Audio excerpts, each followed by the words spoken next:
What's going on, everyone? Happy New Year. Today we're going to be traveling to some of my favorite countries across the globe. 2025 will be a huge year for travel, and I want to share this travel guide to help you plan your next adventure. Last New Year's Day, I made a video on the top 10 USA road trips to do in 2024, and I want this video to follow that similar style. So subscribe to the channel and check out that video if you haven't already, but let's dive right in. This is my top 15 countries to visit in 2025.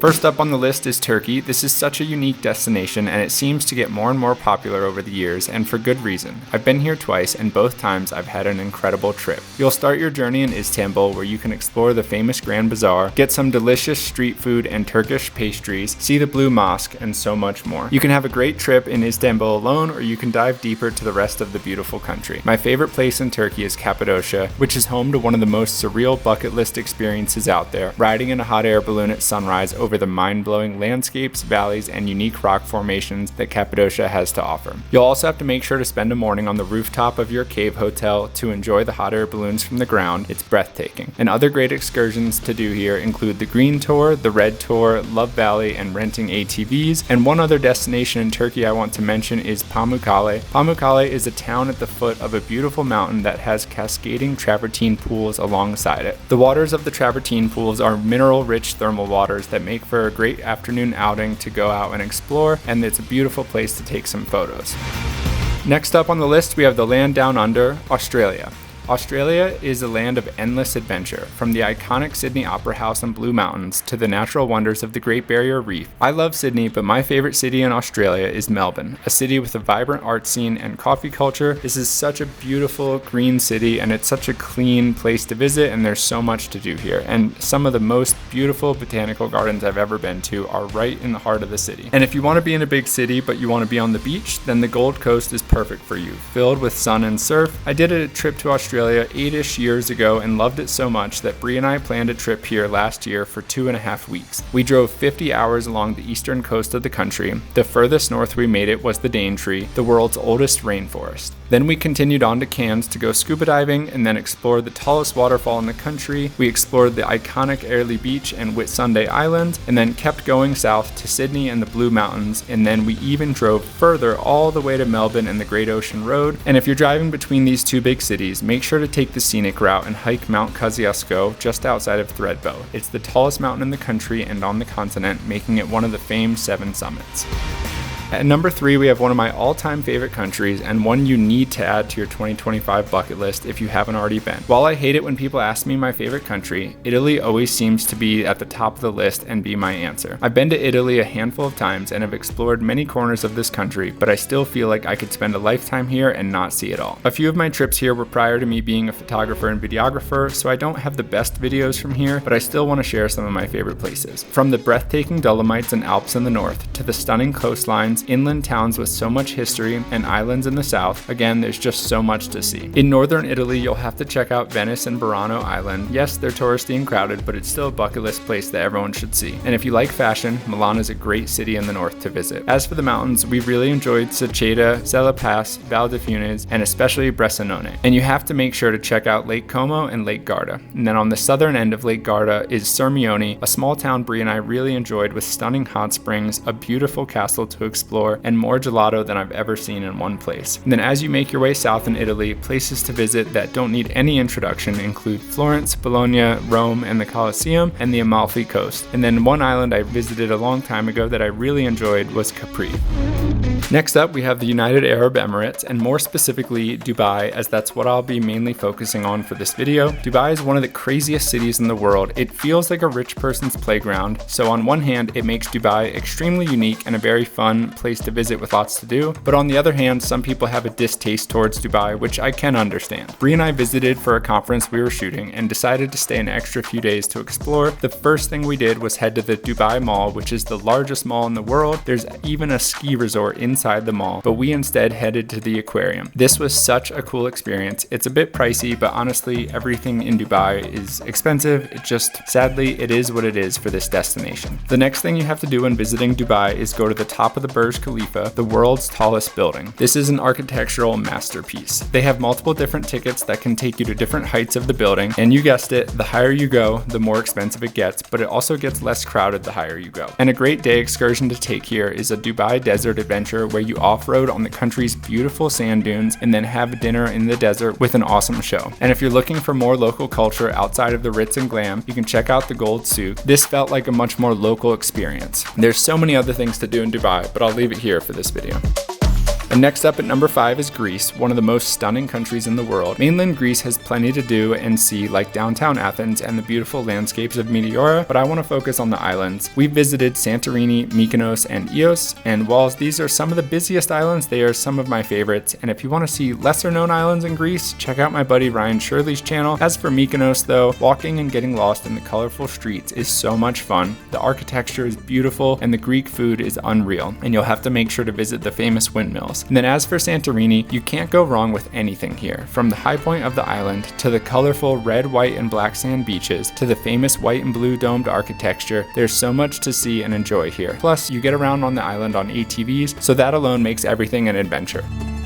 At number 6, we have another luxurious paradise, the Bahamas in the Caribbean. If you're watching this from the States, this is a much closer trip to do instead of Greece. You won't find comparable white and blue architecture, but you will find equally stunning beaches with pristine, crystal clear, aqua blue water. The Bahamas is the perfect place to relax and get away. There's great adventure to be had, like going to Exumas, swimming with pigs or stingrays, or renting a jet ski, but the Bahamas is also the perfect place to just get a hotel and have a calm getaway filled with soaking up the sun, swimming, having a cold mojito, and maybe even a spa day. This is a great place for couples. Next up, we have Jordan in the Middle East. Jordan is a fascinating blend of ancient wonders and natural beauty. The capital city is Amman, and I loved it here. Absolutely incredible food and amazing people. My brother was an artist in residence in Amman for 5 weeks with 7 Hills, and I had the opportunity to join him on his last week in Amman before we headed to the desert. It was a very special experience exploring Amman and the nearby Jerash. Then we spent a few days in Petra, where we stayed in an iconic bubble hotel accommodation, which was such a cool experience. Petra is one of the ancient wonders of the world, and it was definitely a big bucket list destination for me. Then we went to Wadi Rum and stayed in a Bedouin camp and explored the beautiful desert surrounding the area before we stopped at the Dead Sea's therapeutic mud and Mount Nebo to wrap up our trip. I actually made a top 10 on Jordan on its own if you'd like to see that. And before we go any further, for those new here, I want to let you know about the type of videos you can find on the channel. By fate, Bri and I met 10 years ago in Amsterdam, and since then we've started 2 media production companies and have more or less traveled full-time in the last 10 years that we've known each other. I've been to over 50 countries, and Bri and I have been to over 30 countries together. We mainly make top 10 travel guides, hiking vlogs, and really anything related to travel and the great outdoors. We actually have top 10s on a handful of the places mentioned in this video, so check those out if you want a deeper dive on individual destinations mentioned here. So make sure to subscribe to the channel, but let's get back to it. At number 8, we have Argentina. This is an extra special country to me because of the manner that Bri and I visited in. In the fall of 2019, Bri and I bought a converted minivan in Santiago and spent 3 months living in a van in Chile and Argentina. It was the trip of a lifetime, and I can't believe we did it. Argentina has a little bit of everything. My favorite place here is the Patagonia region, and more specifically El Chaltén. This is a small mountain town at the base of the massive peaks that make up the Fitzroy skyline, which might look familiar if you have any Patagonia clothing. Their logo is based off of Mount Fitzroy. Continuing south takes you to quote-unquote the end of the world, a town called Ushuaia. This is the furthest south town in all of South America, and it's also a major hub where cruises for Antarctica take off from. And then up north a little bit, Aconcagua is another famous mountain here. It's the tallest mountain in all of South America. And right next door to this is Mendoza, the place to experience Argentina's wine country and vineyards. And one last place I'll mention is the northern side of the country. You can visit these beautiful salt flats called Salinas Grandes and the beautiful and colorful deserts of Tamalpais, Jujuy, and Purmamarca. Next up is another very unique country on the list, Singapore, which is also a city-state, making it one of the smaller countries on this list. Singapore is one of the cleanest cities I've ever visited. The streets are bustling and busy, but they are pristine. It's packed with attractions and a futuristic charm. Marina Bay Sands and Gardens by the Bay showcase innovative architecture and lush greenery. Marina Bay Sands is the iconic hotel with the famous infinity pool you've probably seen in photos of on Instagram, but even if you aren't a hotel guest, you can experience some of the rooftop here and enjoy the views. You just won't be able to access the pool. Then you can explore the vibrant neighborhoods of Chinatown, Little India, and my favorite, Gardens of the Bay. This area really makes you feel like you got transported into the movie Avatar and the planet Pandora.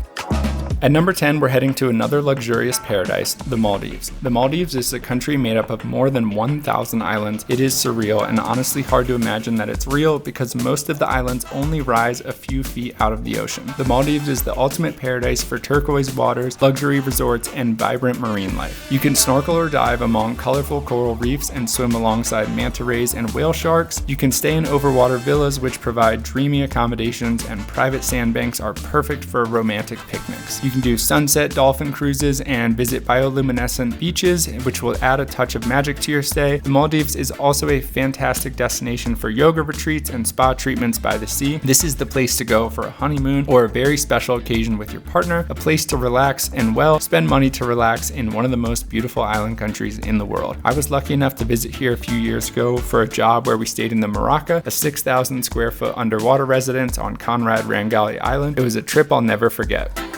At number 11, we've got Thailand, a traveler's favorite for its stunning beaches, rich culture, and mouth-watering cuisine. Bangkok's Grand Palace and the bustling street markets are a great introduction to the country. I really love the Ratchada night market, and when you go, make sure to climb the parking garage stairs next door so you can see the colorful, bustling market from above. It's a great place for sunset. A fun place to visit near Bangkok that a lot of people don't know about is Ancient City, a beautiful area to visit and a very manageable day trip. Visit Chiang Mai for temple hopping and trekking through lush jungles, and take a windy detour of 762 driving turns from Chiang Mai to Pai. And if you're a beach lover, make sure to plan some time in Onong Beach, where you can take a beautiful boat tour and visit Riley Bay. And as for the islands, some of the most popular are Koh Phi Phi, Koh Samui, and James Bond Island. Thailand is also a diverse paradise with crystal clear waters and vibrant marine life. Across the entire country, you can indulge in Thai street food from pad Thai to mango sticky rice to Thai tea. And if you want an unforgettable experience, you can attend the Lantern Festival in November.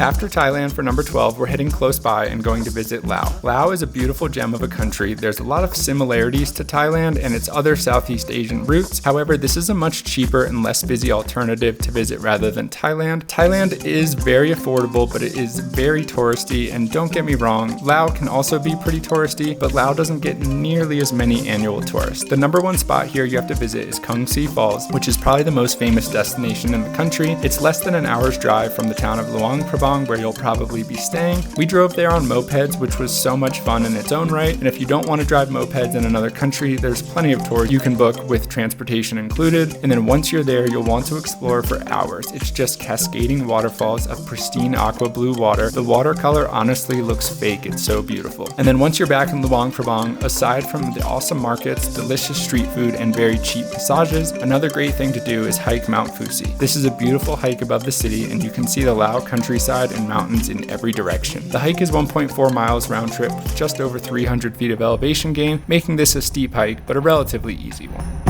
At number 13, we're heading to Northeast Asia. We're going to Japan, another one of my all-time favorite countries. Japan is a beautiful country with one of my favorite cuisines in the world. The architecture and history is stunning. There's so much to do and see, and the people and the culture is amazing. Also, it seems as though Tokyo caters to tourists with certain very unique experiences, some that almost seem like they were created solely for an Instagram photo op. For example, the robot show in Shinjuku. If you have an international driver's permit or IDP, you can dress up as a Super Mario character and drive go-karts through the streets of downtown Tokyo. This is one of the wildest and most hilarious things I've ever done. Japan is a country where ancient traditions meet modern innovation. Tokyo dazzles with its neon lights, towering skyscrapers, and unique neighborhoods like Harajuku and Akihabara. And if you'd like to head out of Tokyo, you can visit Mount Fuji and even climb it if you're looking for a bucket list challenge, or carry on to Kyoto, a must-see for its historic temples, culture, and stunning bamboo groves. To my surprise, Japan also has some of the most famous skiing and snowboarding in the world. I haven't yet experienced that, but hopefully one day. You can explore the Japanese Alps for scenic views whether you hit the slopes or not. In spring, the cherry blossoms paint the landscape pink, while autumn brings fiery foliage. Savor traditional sushi and Japanese cuisine. All in all, this is one of my favorite countries out there.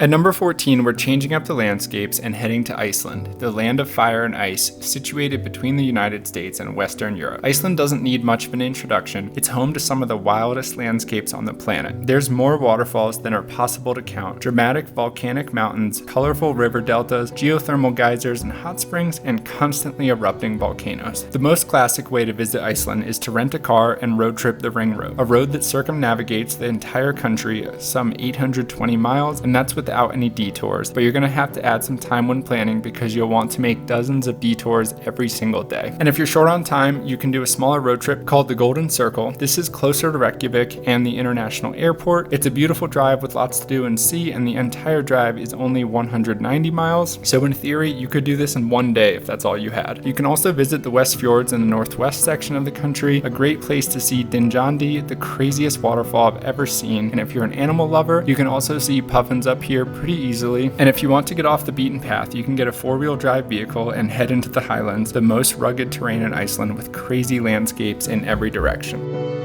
Last up on the list, we're heading to Taiwan. Taiwan is a vibrant blend of bustling cities, lush mountains, and coastal beauty. Taipei's landmarks include the towering Taipei 101 and the lively Xilan Night Market. You can hike the trails of Taroko Gorge, where marble cliffs and turquoise rivers create breathtaking scenery, or head to one of the most underrated places in the country, Moon World, outside of Kaohsiung City. I can't even remember how I found this place, but the landscapes are incredible, and to get here you have to take a speed train, offering a beautiful ride along the western side of the country. But make sure to also spend some time in Taipei. Like I mentioned earlier, you'll have to go to the top of Taipei 101 observation deck and enjoy all of the incredible markets and street food. And from Taipei, you can also do a few different day trips to the north coast, including Heaping Island Park and Yilu Geopark. Anyways, that's going to wrap up this video. Thank you so much for watching. I really hope you enjoyed it. If you have any questions or recommendations, please feel free to leave them in the comments. But I hope you all have a great 2025 filled with lots of adventure. So thanks for watching. I'll see you guys later.